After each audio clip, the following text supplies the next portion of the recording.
Hey everybody, how's it going? Welcome back to Ground Zero Salem. As always, I'm your host, Pat. Trying to keep the volume down a little bit on this update. It is very, very late in the middle of the night. I am adjusting my sleep schedule for my work week as usual, so staying up late. Kind of getting to this a little later than I intended. I stayed up trying to mod a PS2 that I just bought, putting games on it.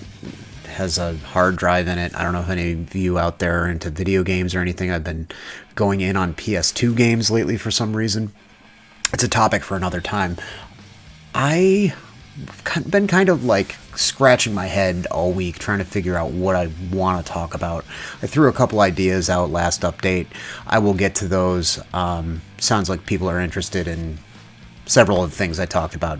One being grindcore, another one being underrated death metal from the 2000s. I'd like to talk about that stuff. I also want to talk about some newer releases that have come out so far this year that I think are great. But one thing that just occurred to me over the week while I was just kind of mulling stuff over in my brain was stuff going on in the early 2000s.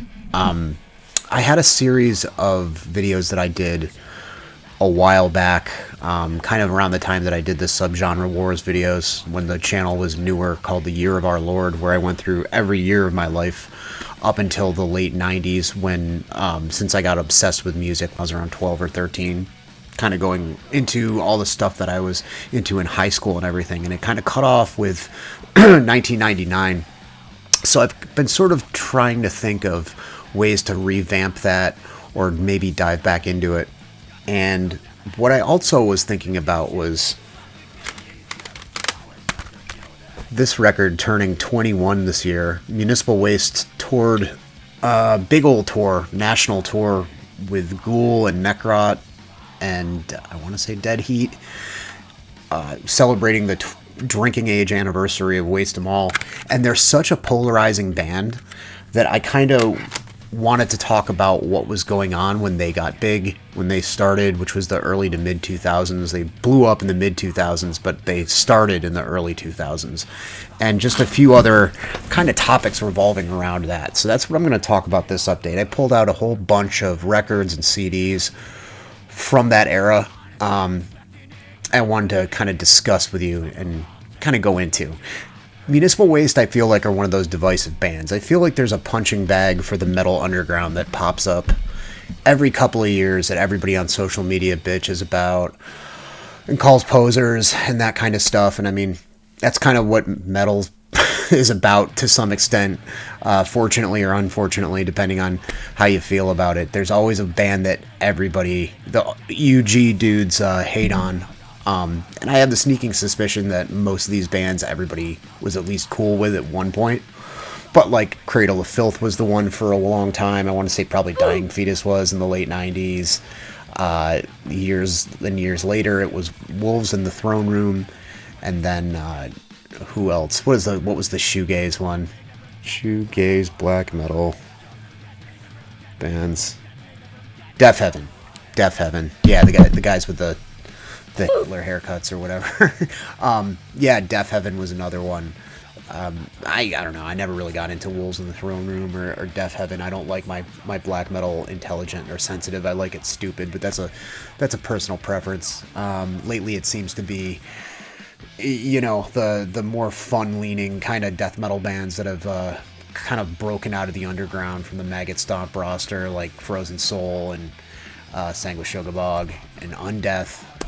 I'm kind of like, well, people are going to like what they like. People are going to hate what they hate. The state of underground music wouldn't be what it was if it wasn't for some form of elitism. I think the main thing with that, though, is that the elitism used to come from young kids that were pushing new ideas and poo-pooing the old stuff for being behind the times or not being extreme enough or not being forward-thinking or cutting-edge enough. And now it seems like people in their 40s and 50s that are angry that young people are carrying the torch somewhat and saying that they're not doing it correctly. I don't know. Take from that whatever you will. You know what I mean? Some of this new stuff I really like, some of it I don't. Some of it I'm burnt out on. I mean, honestly, like, I like the first two Blood Incantation records quite a bit, but I'm kind of sick of hearing about that band. I mean, everybody's get sick of stuff being completely crammed down their throats all the time, being the flow of information being what it is with the internet and all that. So it's whatever. But Municipal Waste, to my earlier point, were one of the bands that I feel like people got really mad at from the metal underground. And I think the context there, and people still do. I mean, the band's been around for over 20 years, and people still are like, oh, that pizza thrash stuff, I hate that stuff. And it's like, it's 2 decades this stuff's been around. It's like hard rock, classic rock people complaining about Justin Bieber being popular. It's like, it's not even as big of a thing as it was, you know? Whatever. Municipal Waste, although they were definitely big fans of metal, more or less came out of the hardcore and punk scene. And this also arrived through this revitalized love for very fast music and hardcore and punk, going as far back as the late 90s, the beginning of the thrash revival, which is even more confusing.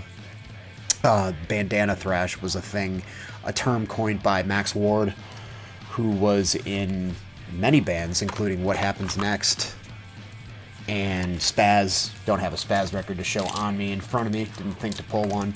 He also played in this band Scholastic Death. And this was several bands from the US and Japan. There was a compilation, a Bandana Thrash compilation, which I don't own, that had Crucial Section and Lie on it, who I believe were both Japanese bands, as well as some domestic bands. I think What Happens Next was one of them, if I'm remembering right. And this had nothing to do really with thrash metal. It was more or less going on the old original definition of thrash as a music genre, which was coined by, I think, MRR or Flipside or one of those early hardcore mags, hardcore zines, before the thrash metal thing had really even taken off. We're talking like 81, 82, 83, when DRI and Negative Effects and all those bands that were just playing hyper fast were coming out. So it was taking something from that, taking something from the network of Friends bands from the UK and Holland, namely LARM and Heresy, who were kind of aping American fashion by wearing bandanas all over everything. Kind of wearing bandanas all over everything like no American did. I think they kind of took like Suicidal Tendencies as a fashion cue, but there's like bandanas where you don't normally put bandanas. Get your mind out of the gutter. But anyway, the whole Bandana Thrash thing I believe was inspired by all that ultra-fast hardcore from the 80s, trying to bring it back. And generally, there was something in the wind during that time of the late 90s where people were just getting interested in fast stuff again. There was a lot of sludge that came out in the 90s, a lot of chuggy, mid-tempo, metallic hardcore. We've talked about that on this channel plenty. Lots of technical kind of stuff. A lot of bands like Damnation AD. Slow and heavy stuff was very big in the 90s, and in the mainstream as well. I mean, you had grunge happening, you know, Sabbath worship was kind of starting to become more acceptable in the mainstream. Corrosion of Conformity's kind of evolution into something a little bit more bluesy and slower compared to their early thrashy stuff, you know. All that was kind of going on, and I think, you know, movements in music and art are reactions to whatever the popular thing is a lot of the time. So you had a lot of this stuff blowing up. The aforementioned What Happens Next were huge. There's so many more records I probably should have pulled for this, but I just, off the dome, just pulled some stuff out. DS13 from Sweden were great. I mean, they were just a little bit of metal, maybe. They covered Bubble Butt by MOD and PC'd it up by making it Fascist Cop, which is kind of funny if you could consider the source material there. I guess they probably didn't feel great about covering the original version. What else? Nine Shocks Terror came blazing out of Cleveland, doing this hyper fast. One of the earliest bands to tout Japanese hardcore as an influence. Kind of a rumbly Motorhead bass thing going on. All that stuff was kind of starting to brew under the surface. And then in the early 2000s, you had bands kind of blow up like Crucial Unit, and who had more of a metal influence. These guys were from Pittsburgh. They had a split with Municipal Waste a few years before either of these came out. This is called These Colors Get the Runs. Very Bush era kind of stuff going on. I think the war had been going on for a year or two when they started this, when they wrote this. It's got tracks from the split with Municipal Waste, which was the first thing I'd heard by either band on it. And around the time all this stuff was blowing up, my friend and I, we were very big fans of thrash metal. We loved The Accused and Nuclear Assault. We were punker kids, into Crust and stuff like that, and Powerviolence bands like Spaz and Infest and all that. We were like, man, wouldn't it be cool if there was a band that just played in the punk scene but played crossover, played fun, Accused, DRI, that did the goofier side of thrash. What if that was a thing? And lo and behold, Municipal Waste started a year or two after we had that conversation. I think that was in '98 we were talking about that, and this stuff was already kind of starting to brew at that time. And I loved this record when it came out. I went through my period of kind of being a hater for a while when they got super huge, and I think it was more because of all the bands that blew up afterwards, because all the bands that kind of happened in their wake that more were on the metal side of things, I never really was won over by any of them, whether it was Lich King or Evil or Merciless Death. There was a whole wave of revivalist thrash metal that was mostly very Bay Area sounding, from what I remember back in those times. I don't know, it just none of those bands really did anything for me. It wasn't until later on, in the early 2010s, where stuff that was a little bit more crossover inspired kind of went into a second wave. I'll get into that in a bit. But at the time, there was only so much of this stuff that actually crossed over into thrash metal. Rambo was another one of those bands. They were a straight edge band. They were really fast, not much metal, but part of that whole kind of thrashcore scene. They were from Philly, very heavy, anarchist political message. Crucial Unit, they had a lot of jokey songs. There was a big bike punks thing at the time. There's a song on this called You Lock Justice, a song called Job Stoppers. Jesus's middle initial does not stand for hardcore. Very, silly, tongue-in-cheek, fast hardcore, very tight. And their live shows were pretty notorious for a while too.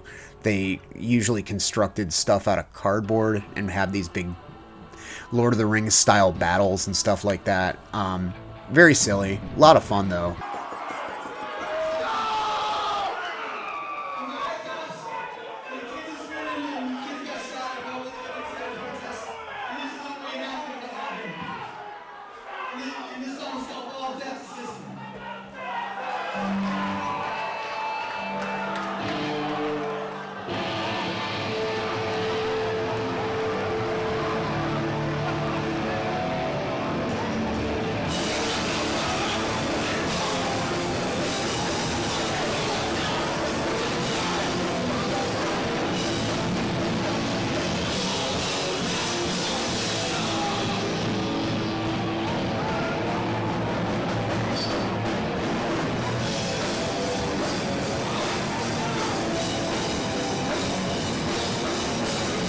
The one time they played Syracuse was really pretty wild, because everybody made costumes. A bunch of people saw at the time, it's on this, their CDR video on this, the CD-ROM video of one of their concerts, and a lot of kids that didn't even like this kind of hardcore went because they just knew that they'd be able to make cardboard swords and stuff and fight with them. It was ridiculous.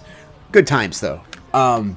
So they were a big part of this, the aforementioned Nine Shocks Terror, and a couple of really important ones that I feel like when people talk about, the revival of 80s hardcore, the revival of crossover and thrash in the early 2000s, some bands that don't even get mentioned, that were going on at the same time as Municipal Waste, and that I like just as much, and if not more. One of those bands was Bones Brigade.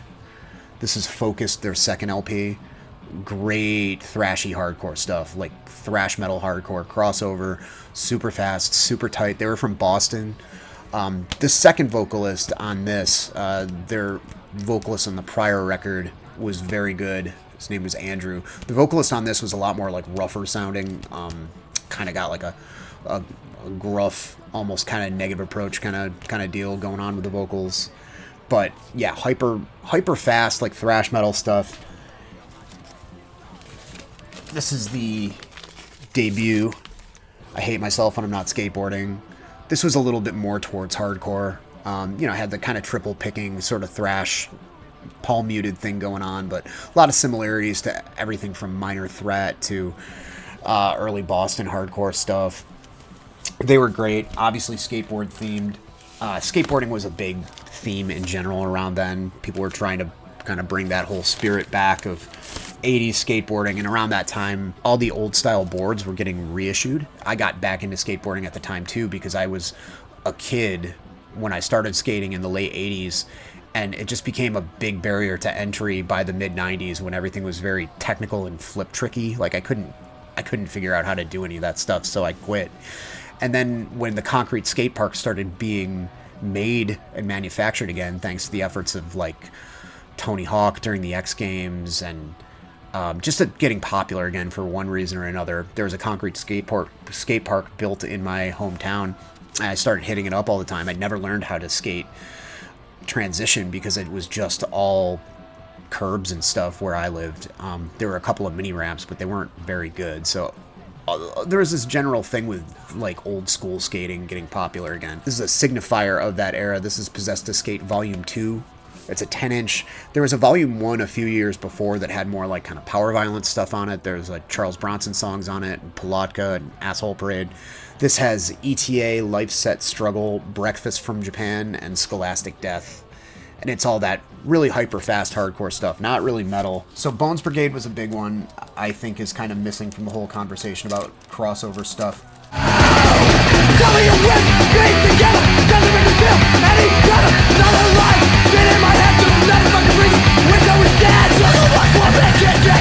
Make my life, lost me great. Dead of a life for you and me, generalized in tragedy. No! No one gets out alive! No one gets out alive! No one gets out alive! No one gets out alive! Another one that's really good, and I need to get their other records. I thought I had their full length, The Hating of the Guts, but it must have just disappeared from my collection at some point.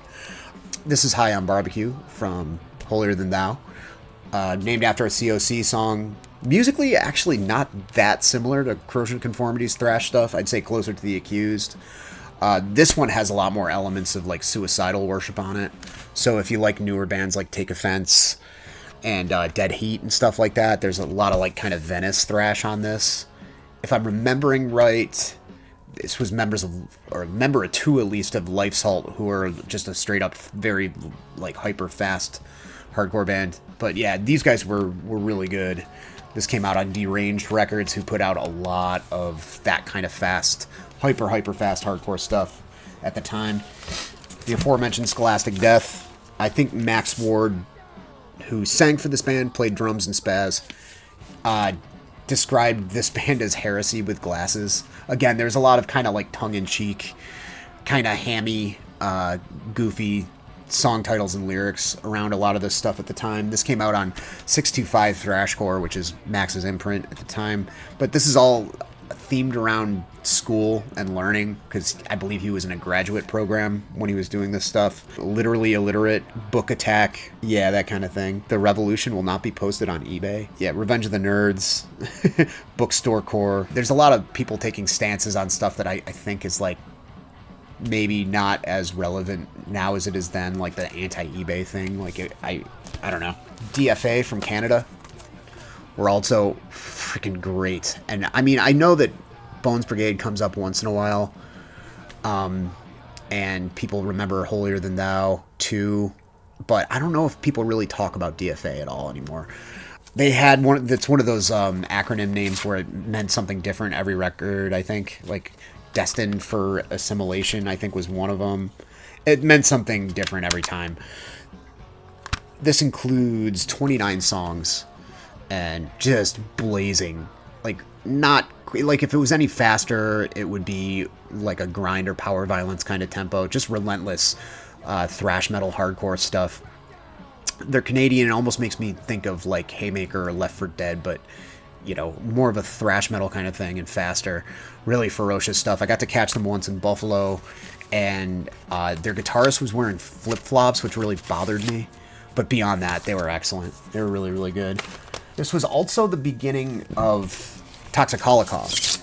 And it's kind of funny, because Municipal Waste came out with that split with Crucial Unit. And I remember a lot of people being excited about it at first, and then kind of being like, well, it's not like 100% like exactly like the old thrash stuff. There's like elements to it that are like way too punk to be thrash metal and blah blah blah. You know, already starting to poo-poo it. It's like, well, something new with young people is going to be through a different lens, you know? Like, come on. But then Toxic Holocaust started not long after. This is probably going to sound like crap because I'm just recording directly to my laptop mic. I'm away from my studio right now. But I'm realizing watching this that I didn't finish my thought about Municipal Waste and the Toxic Holocaust record coming out around the time that they were starting to blow up. My point was, a lot of people were poo-pooing Municipal Waste, saying that they weren't like legit thrash or whatever, and saying, this Toxic Holocaust band, though, this is the real deal.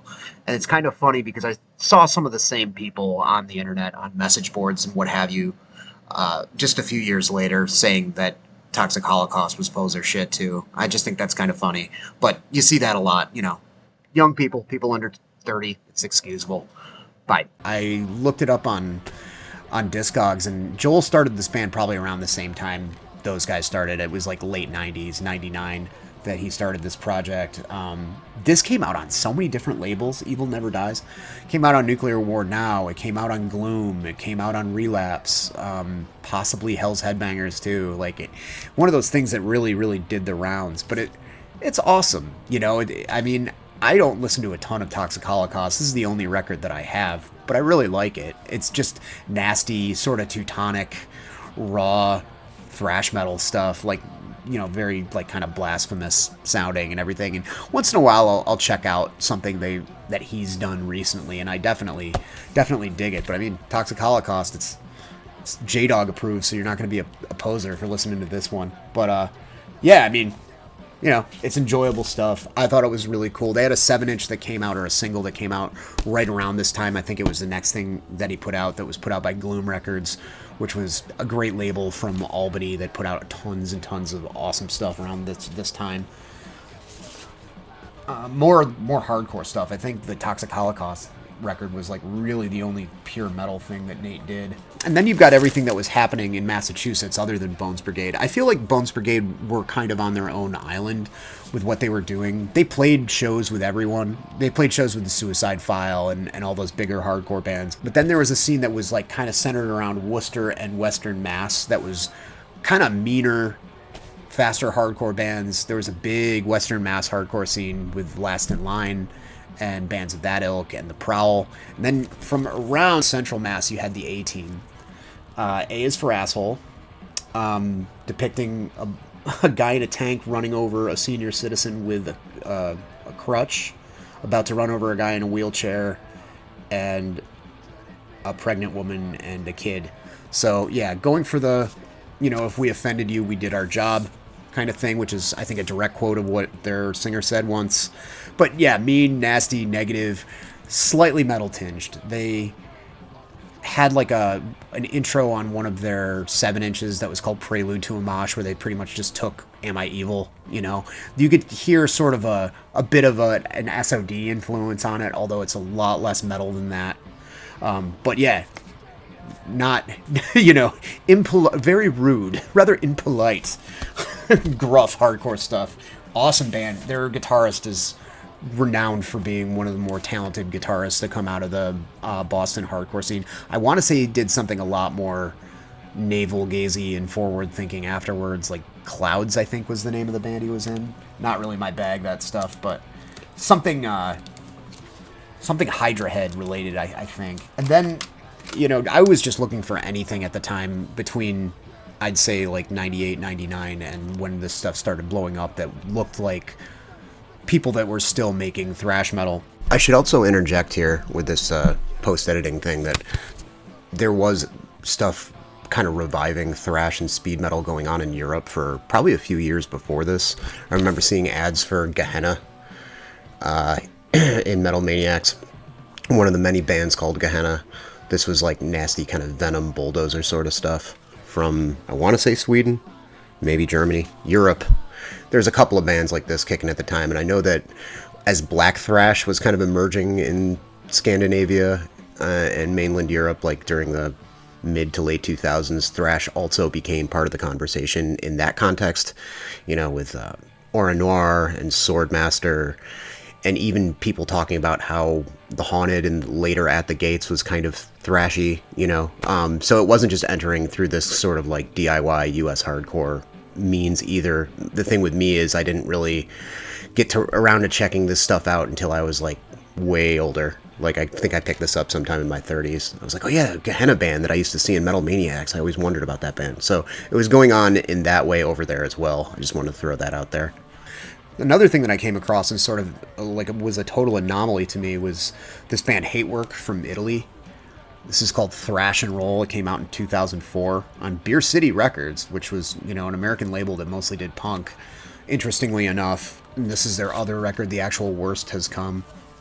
Yeah, I just picked this up when I was living in Florida around the time that I met Joel. He was living down there for a while, Joel from Toxic Holocaust. And I saw this at Sound Idea Records, which is a shop that's no longer with us. And was like, this looks like it's cool. It's a new record that looks like that. At the time, the retro thing hadn't really hit yet. So it's pretty cool. It is thrashy and rock and rolly. I mean, it is very much thrash metal with like a strong Motorhead sort of bent to it. But I don't see anything wrong with that. From what I remember, this one I haven't listened to nearly as much. It's a little bit more straightforward thrash, if I'm remembering right. But it's interesting to think, like, before all this stuff came back and became this huge, overrun, saturated genre study, you know, nostalgia thing, the whole thrash revival, like what bands kind of had stuck to their guns. And, I mean, it was sort of like kind of gaining steam again with the old bands. Some bands never went away. You know, Overkill is one of those bands that always kept at it. The German bands were only gone for a little bit. I want to say Destruction had like that one really embarrassing record and then came back. Sodom, I don't think, was gone for very long. You know, all that stuff. There was all the Bay Area reunions and stuff like that, like around the time that Chuck Billy got sick and he started having reunion or tribute shows and all that stuff was starting to pop off. There was like renewed interest that related to that. So it was back in the conversation, I want to say, by the late 90s. But I think, for better or for worse, I mean, I think Municipal Waste should really be credited for kind of inspiring a whole bunch of kids to get back into it, you know, whether people like them or not. And I won't bore everyone too much with old stories, but going back to the first time I saw Municipal Waste in Latrobe, Pennsylvania, was a completely ridiculous and chaotic show, more due to the antics of Nine Shock's Terror and one of their roadies, but it was certainly a memorable time. And even without really going out of my way to introduce myself to anybody, when I was looking at their merch, the guys in that band noticed my DRI and COC tattoos and immediately struck up a conversation. Because at the time, there weren't a lot of people that were really invested in stuff like that. You know, it was not in fashion at all. And over the years, I've re-met them a few times, and I can say that they definitely know their stuff. The early era when Brandon was on drums, Brandon, who was originally from around here, down in the Raleigh area, rest in peace, great guy, amazing drummer. He went on to be in Direct Control and Government Warning, super talented dude. When he left, Dave Whitty joined the band from Discordance Axis and Human Remains and all those bands, Burnt by the Sun. You know, they got a lot more professional, but when they played in the underground, almost primarily, the punk and hardcore underground, with Crust bands and everything like that, I feel like during that era of all the Bush stuff going on, the surveillance state that was emerging, the war, all that kind of thing, like there was a lot of bands sounding the alarm about how dark stuff was getting, like Suicide File and Tragedy and bands like that. It was nice to have a little bit of levity and just some songs about sharks and pizza and whatever. I understand it. It probably wore on certain people after a while. Hell, it wore on me, but they kept going, and they got to be a really, really tight, good band, musically, you know. And I get the, you know, the kind of the po-faced grumpiness towards it, you know, the metal elitism to an extent, but I've got a lot of fond memories of seeing that band. I saw them 2 years ago. I saw them in Syracuse, which was cool, seeing them in my hometown with Exodus and Integrity and Voivod and a couple other bands, and they were really, really good. And Electrified Brain, the latest record by them, is good. It's a little bit more varied. Like, they're kind of messing around with other styles of music. I know Tony is doing this band here, Heaven's Gate. Interesting lineup. It's Paul Mazurkowitz from Cannibal Corpse on drums, and then a guy from Warthog and a guy from Combat Wounded Veteran or Reversal of Man, one of the two. I think it's the guy from Reversal of Man all together, and this is like a lot less metallic, you know, than Municipal Waste, but it is definitely like raging, crossover-y kind of hardcore stuff. It's great. I can't wait to hear more. 5-song EP there. And I can't help but think about like sort of the legacy that was left behind, because a lot of bands came out of hardcore and went to kind of forge a path that was towards a crossover sound, but a lot less comic booky, and it became a very respectable approach in its own right. Of course, you can't really talk about anything related to that without talking about Power Trip and the couple of records they put in before Riley's passing. Just great heavy stuff coming from more of a New York hardcore angle, but very firmly thrash metal. You know, you can tell they're fans of Best Wishes era Cro-Mags and Carnivore and stuff like that. But you know, not really joking around, you know, not messing around, real serious, heavy stuff, somewhat politically leaning, you know. And then, of course, you've got Foreseen from Finland. They're about 3 albums deep.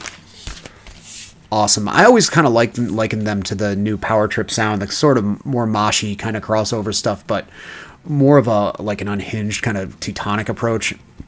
Maybe I'm just kind of inserting that myself because they're European, but I don't know. There's something like really snarly and kind of German 80s thrash about them, as well as having that hardcore edge that a lot of these bands have. And then Enforced, also from Virginia. Also kind of had that heavy moshy kind of thing, a little bit Integrity in there. I know Dwid guest vocals on one of the songs. Yeah, kind of a little bit more of a Holy Terror kind of tinge to it, and also like heavier, brutal thrash like Demolition Hammer and stuff. I really like Enforced. And Dead Heat from California, who also, you know, have a heavier, kind of moshier kind of sound, but involve a little bit more of like a West Coast kind of thing, you know, a little bit more of a Venice kind of thing, a little bit more of a Nardcore kind of touch, you know, that's where they're from. So that kind of leaves a little bit of an influence. It's very good. And then finally, I don't know, I know a lot of people might not think of Mind Force as crossover, but I definitely do. You know, they're very New York flavored, kind of more of a Burn and Leeway kind of thing going on. Eddie Sutton just passed. God. Oh boy. Losing so many good ones. R.I.P. Eddie Sutton. But yeah, definitely a lot more of like a slight hip hop tinge to it.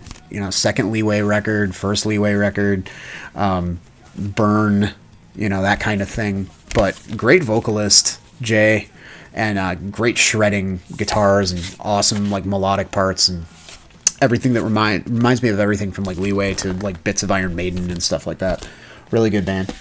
So I think a lot of that, like, I'm not saying that it wouldn't happen without Municipal Waste, but I think that they kind of changed up the conversation when things were kind of at a crucial turning point for music. So I think they should be applauded for that.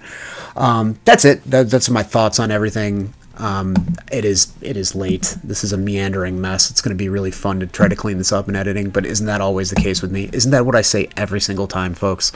Yeah, I'm going to crawl into bed now. Wherever you are, whatever kind of day you're having, try to have a good one, okay? Have a good morning, night, evening, or weekend. GZS out.